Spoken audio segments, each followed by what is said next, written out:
Chapter 26, Sanctuary City in Panic. Gavin Newsom's chief spokesperson, Nathan Ballard, was a Golden Boy spin doctor and a rising star in the Democratic Party's machine in California.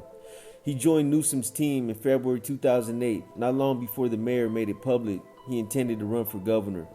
A graduate of the University of California, Hastings Law School, and former deputy city attorney for San Francisco, Ballard was a handsome 35-year-old sharp dresser with a bright smile, dark eyes and hair, and a close-cropped beard.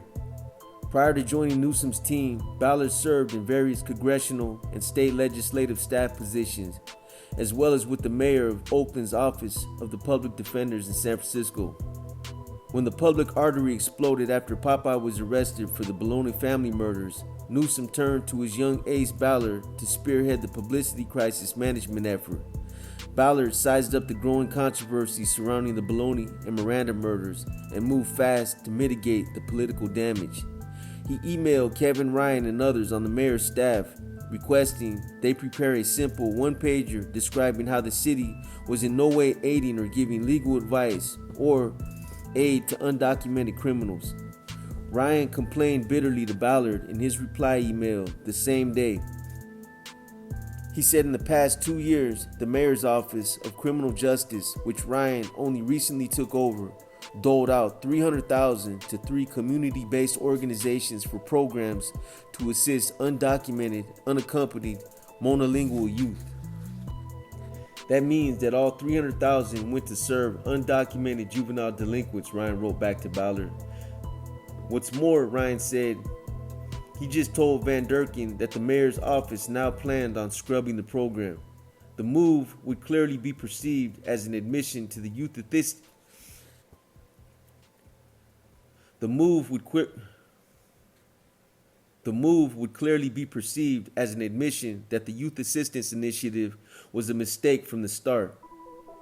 Gird your loins was Ryan's blunt advice to Ballard and the other Newsom staff copied on his email.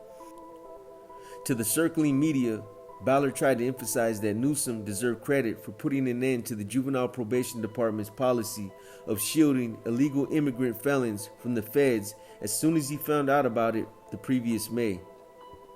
In fact, this would have been around the same time the general public also learned that the city was flying convicted juvenile drug dealers home to Central America on the city taxpayers' dime.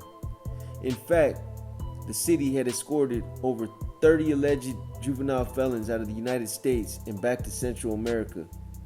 The program's presumed motivation had been to preserve juvenile criminals' ability to legally re-enter the United States, since official deportation was grounds for refusing future immigration.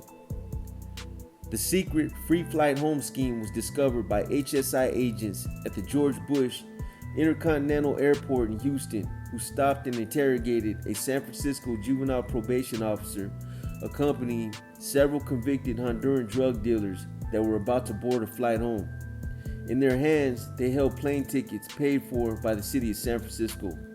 Responding to this revelation, former San Jose Police Chief Joseph McNamara, then a fellow at the Hoover Institution, told San Francisco Chronicle columnist Deborah S. Saunders, "It's just incredible to think that they were spending all that money to help criminals evade being deported." McNamara also excoriated federal officials who were too busy to hold Ramos, Popeye, when they had the chance. In her column, Saunders added, "For a year now, the folks at ICE have been telling me that recent arrests have been the result of concerted targeting of the worst offenders. Yet Ramos wasn't bad enough for them." Now, with Van Durken's revelations in the wake of the Bologna murders, 2 more articles appeared in the Chronicle that focused attention on the city's sanctuary policy. The reports described the policy in terms of how it allowed an illegal immigrant like Popeye with a violent criminal history to roam free in San Francisco. A recently retired SFPD captain named Tim Heitrich told the Chronicle that SFPD Chief Heather Fong made it clear that she did not want officers to cooperate with ICE and other federal agencies when it came to arrest illegal immigrants for crimes. It was common knowledge throughout the SFPD, Heitrich said. You were not to do anything with ICE or immigration and illegals, whether or not they committed a crime, even to arrest them, because there will be the perception we are harassing illegals. The recent retired SFPD captain also said he had numerous conversations about the issue with Chief Fong over the years whenever he attempted to work with the federal authorities investigating the MS-13 street gang. The most recent was about 9 months prior to the Bologna murders. You are not to work with these federal people, Heitrich said. In her mind, he said, it was always a perception that the board of supervisors will be mad at her. The mayor will be mad at her. She wanted to keep her job, not to do her job. Hours after these incendiary reports hit the newsstands and blogosphere, Ballard swung into full crisis management mode. He sent another email to Ryan at 7 a.m. that Sunday morning on the mayor's behalf, instructing him to prepare a point-by-point rebuttal. Ballard specifically alluded to a news report that quoted Joseph Rusiniero, the U.S. Attorney for Northern California, who asserted that certain city programs to assist illegal aliens might be violating federal law. What it means to me, Rusiniero said, is they took the concept of sanctuary and they applied it in a way that is as close to harboring as I've ever seen. Federal law prohibited anyone, Rusiniero argued, from knowingly harboring undocumented immigrants, yet the city's grant programs relied on young immigrant offenders staying in the juvenile justice system, harbored from federal authorities that might seek to deport them. Then they accommodate them by providing all these services to continue their unlawful status, Rusiniero said. The city, in this case, is using taxpayer dollars to basically endear itself to activist groups that need funding for their activities. 3 hours after emailing Ryan that Sunday morning and basically ordering him to get on the stick and help generate some rebuttals to Rusiniero's assertions, Ballard zipped off another email to San Francisco Sheriff Hennessy. The sheriff was responsible for operating the city's jail system, which had released Popeye to the streets soon before he murdered the Bolognas. I just got off the phone with the mayor, Ballard wrote to Hennessy. He asked me to ask you if you could please provide him with some kind of evidence, a fax receipt, a copy of a form, a fax log, that he could point to as evidence that you referred Ramos, Popeye, to ICE while he was still in your custody. No such evidence will be forthcoming. At the center of the raging game of political hot potato between the mayor and the feds was a recently implemented ICE program known as Secure Communities, which began that same year. For decades, when local police arrested a person, they sent his fingerprints to the FBI as a matter of routine. The FBI then confirmed the person's identity and ran a background check for criminal records. Under the Secure Communities program, there was an additional step whereby the FBI automatically forwarded the fingerprints to ICE. The feds in turn checked to see if the person should be detained or deported for immigration violations, such as having an expired visa, being in the country illegally to begin with, or breaking the terms of a green card by participating in criminal activity. Electing to opt out of Secure Communities, San Francisco had relied on policy statements from ICE, which were later rescinded, to the effect that participation by local jurisdictions in the program was strictly optional.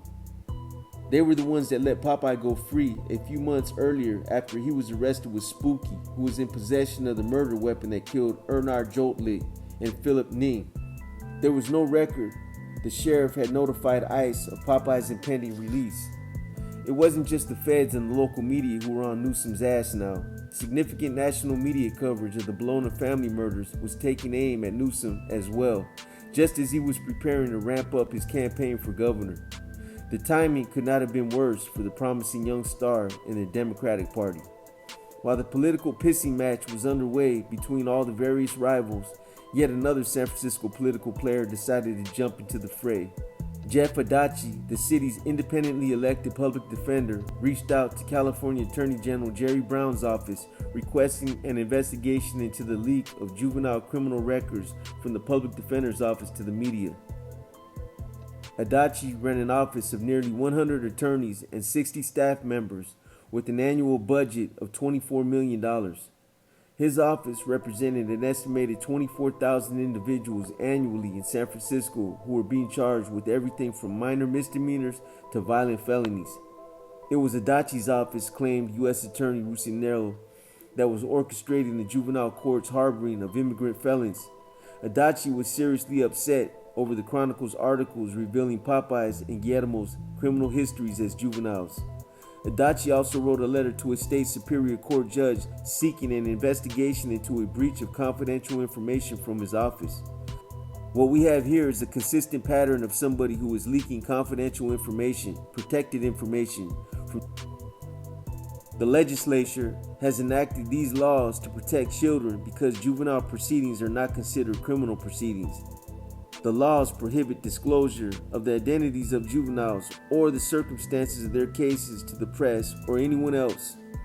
With the city's public defender joining the political battle, it seemed like the entire justice system in California was leaping into the bloody mud pit wrestling match over San Francisco's sanctuary city and juvenile justice policies.